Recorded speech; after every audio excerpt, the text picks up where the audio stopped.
नमस्कार मंडळी, मधुरा गोडबोले यूट्यूब चॅनलमध्ये सर्वांचं स्वागत. आज सेतू अभ्यासक्रमाचा दुसरा दिवस आणि आपण पाहणार आहोत इयत्ता 6वीचा विषय गणित.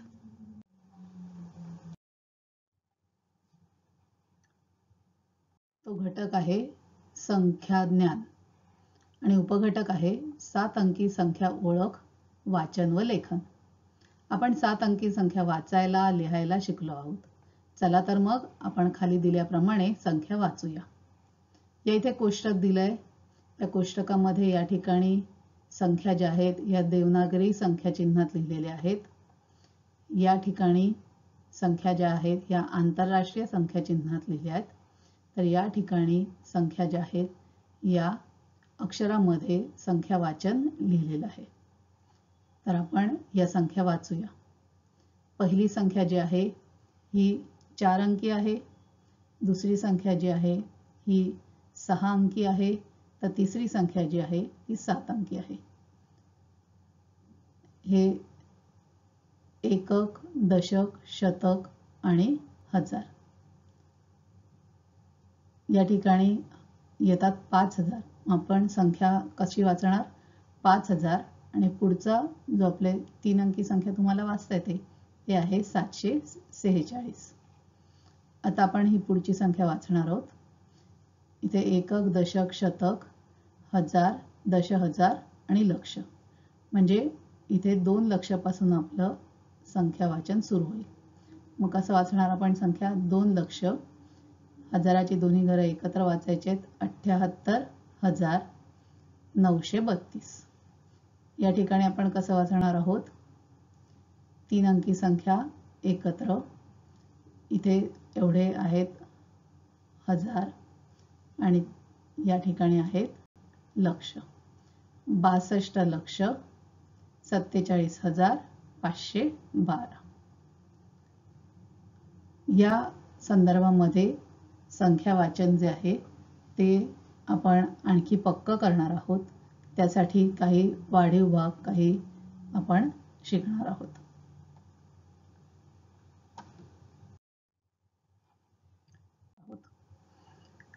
संख्या वाचत असताना आपण काही गोष्टी लक्षात घेणार आहोत. संख्यांचे अंक आपण एककापासून मोजतो. 1 अंकी संख्या ह्या मिळून 2, दशक एकक मिळून 2 अंकी संख्या, शतक दशक एकक मिळून 3 अंकी संख्या, हजार शतक दशक एकक मिळून 4 अंकी. त्यानंतर इथपर्यंत आपण मोजू 5 अंकी संख्या, 6 अंकी संख्या आणि 7 अंकी संख्या. आपल्याला 7 अंकी संख्या आज वाचायच्या आहेत. तर या 7 अंकी संख्या वाचत असताना दशक आणि एकक हे मिळून आपण संख्या वाचतो. म्हणजे 5 दशक 8 एकक असं नाही वाचत, तर आपण 58 असं वाचतो. शतक जे आहेत ते आपण हा अंक आपण स्वतंत्र वाचतो आणि त्याला म्हणतो 900. आता हजार आणि दशहजार हे जे अंक आहेत इथे बघा सारख्या रंगाने मी दाखवलेत. हे आपण एकत्र वाचतो.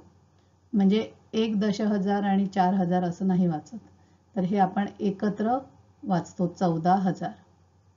तसंच लक्ष आणि दशलक्ष हे मी एका रंगाने तुम्हाला दाखवलेत. तर 4 दशलक्ष 6 लक्ष असं नाही वाचत, तर आपण कसं वाचतो? हे दोन्ही मिळून हे दोन्ही एकत्र करून 46 लक्ष. अशा प्रकारे आपण वाचत असतो. त्याचप्रमाणे जेव्हा आपण संख्या लिहितो तर त्यावेळेला 3 अंकी संख्या एकत्र लिहितो. त्यानंतर इथे मध्ये स्वल्पविराम घालतो. त्यानंतर या बाजूला आपले हजार अंक जर का असतील, हजार आणि दशहजारच्या घरात काही अंक असतील तर ते आपण लिहितो. दशहजारच्या पुढे देखील या बाजूला लक्ष आणि दशलक्ष मध्ये काही अंक असणार असतील तर आपण इथे आणखीन एक स्वल्पविराम घालत असतो. त्यामुळे आपल्याला वाचायला सोपं पडतं. तर आता ही संख्या आपण कशी वाचतो? तर आपण मोजून घेतो. हे 3 अंकी संख्या, या 2 संख्या म्हणजे ही 2 हजाराची घरं झाली. आणि आता आपण 6वा अंक आणि 7वा अंक हे मिळून आपण संख्या वाचणार आहोत. हे लक्ष आणि दशलक्ष यांचं घर आपण एकत्र वाचणार आहोत. मग आपली संख्या होईल 46 लक्ष, हे आपण एकत्र हजाराचे वाचणार आहोत. 14,900, हे दशक आणि एकक पण एकत्र वाचणार आहोत. 58. आता ही पुढची संख्या आपल्याला वाचायची आहे. ही पण 7 अंकी संख्या आहे. इथे आपण दशलक्ष लक्ष एकत्र वाचणार आहोत. 75 लक्ष. दशहजार हजार एकत्र वाचणार आहोत. 91,000. 600. दशक एकत्र वाचणार आहोत. 28. आता ही संख्या वाचूया. ही संख्या कशी वाचायची? ही संख्या किती अंकी आहे? 6 अंकी. इथे दशलक्षाच्या घरात काही नाहीये. मग आपण हे वाचणार आहोत. 3 लक्ष. दशलक्ष आणि हजार एकत्र 68,000. 463. या ठिकाणी सुद्धा लक्षच्या घरात आहेत 2 लक्ष. दोन्ही हजारांच्या घरात काहीच नाहीये, त्यामुळे आपण तिथे काहीच म्हणणार नाही. 646. ही संख्या होईल 2,06,46. अशा प्रकारे आपल्याला या संख्या वाचायच्या असतात. आता आपण हा आपला अभ्यास जो आहे तो आपण करणार आहोत. तुम्हाला मगाशी म्हटलं तसं या ठिकाणी बघा स्वल्पविराम दिसतात. त्याने आपल्याला संख्या किती अंकी आहे ते पटकन मोजता येतं. ही 3 घरं शतकापर्यंत, हे हजार आणि हे लक्ष, हे 2 एकत्र वाचायचे. मग कसं वाचणार आहोत आपण? 32 लक्ष. 19,876. आता आपल्याला इथे लिहायचे 65,723. आता 65,000 म्हणजे ही आपली 5 अंकी संख्या व्हायला पाहिजे. मग आपण 65,000 ते आपण आधी हजाराच्या घरात लिहून घ्यायचे आणि मग स्वल्पविराम काढायचा. मग इथे आपण 65,000 लिहिले, स्वल्पविराम काढला. आता पुढे आपल्याला 3 अंक लिहायचे. ते काय आहेत? 723. मग ते आपण लिहून घेतले 723. त्यानंतर आपण ही संख्या आपण नंतर बघूया. बघूया इथे 19,07,000. मग आता आपल्याला आधी लक्ष लिहायचे. ते किती आहेत? 19. मग आपण आधी 19 लक्ष लिहून घेऊया. त्यानंतर स्वल्पविराम घातला.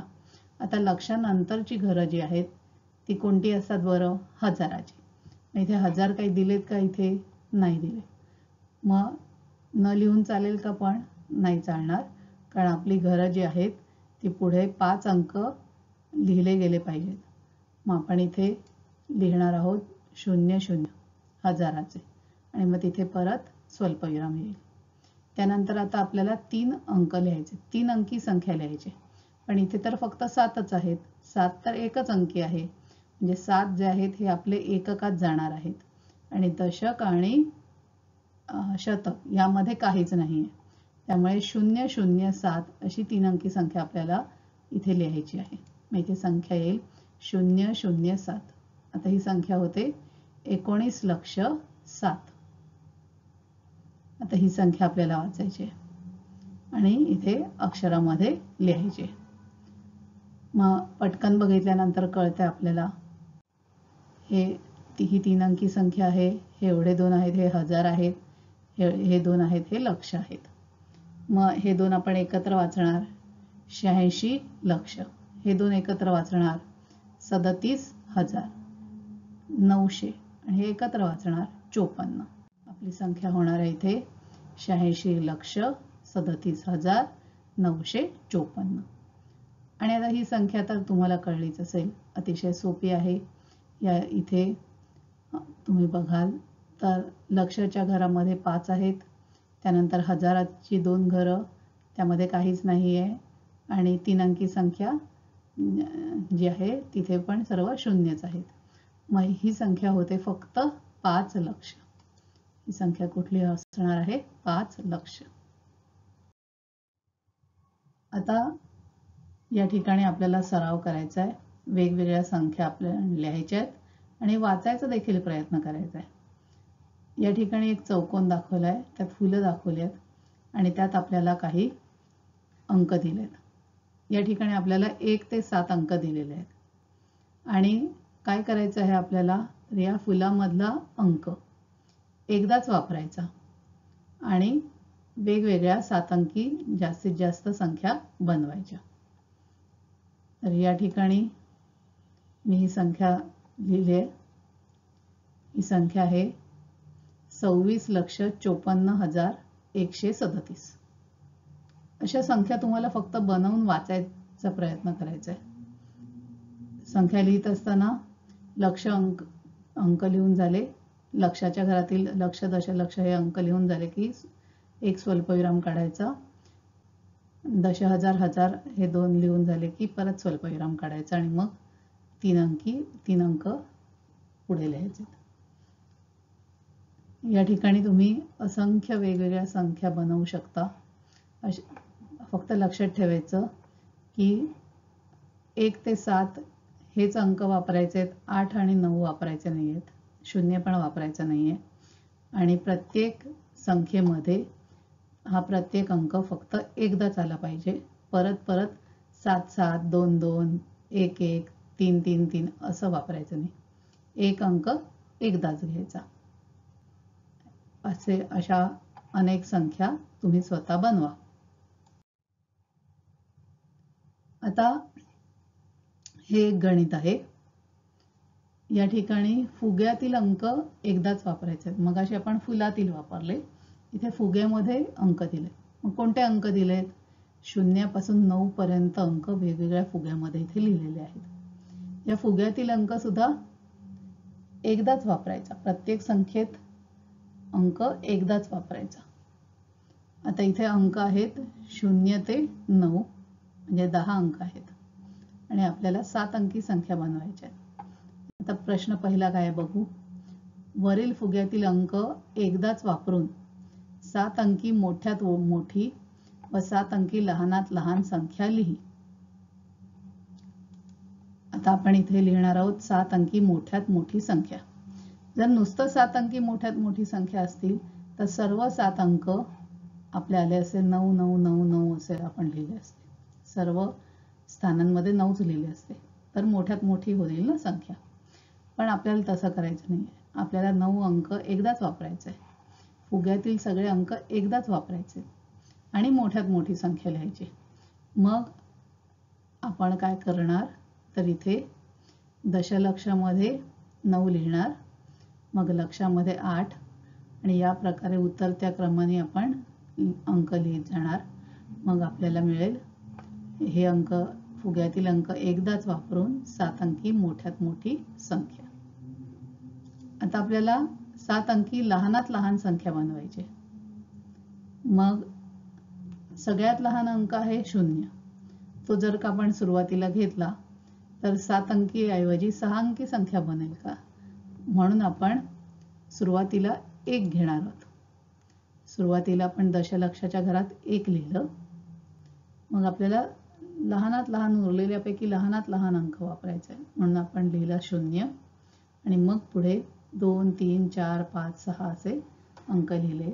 आता आपल्याला मिळाली फुग्यातील अंक एकदाच वापरून 7 अंकी लहानात लहान संख्या. आता हा पुढचा प्रश्न बघूया. प्रश्न दुसरा काय आहे, 7 अंकी मोठ्यात मोठी समसंख्या लिही. यामध्ये सुद्धा फुग्यातील अंक एकदाच वापरून याचप्रमाणे लिहायचे. मग आपल्याला मोठ्यात मोठी संख्या माहितीच आहे. ही मोठ्यात मोठी संख्या आपण मगाशी लिहिली ना. ही मोठ्यात मोठी संख्या मगाशी आपण लिहिली. पण यामध्ये शेवटच्या स्थानी म्हणजे एककाच्या स्थानी 3 आलाय. पण आपल्याला इथे लिहायचे समसंख्या. समसंख्या कशाला म्हणतो की एकक स्थानामध्ये तिथे 0 2 4 6 8 हे अंक असतील तर ती संख्या समसंख्या असते. त्याला 2 ने पूर्ण भाग जातो. मग आता इथे आपल्याला 3 लिहून नाही चालणार. बाकीचे अंक तर आपण आधीच वापरलेत. मग आपण लिहू शकतो 2 किंवा 0. पण आपल्याला मोठ्यात मोठी संख्या बनवायची. मग 2 आणि 0 पैकी मोठे कोण आहेत? 2.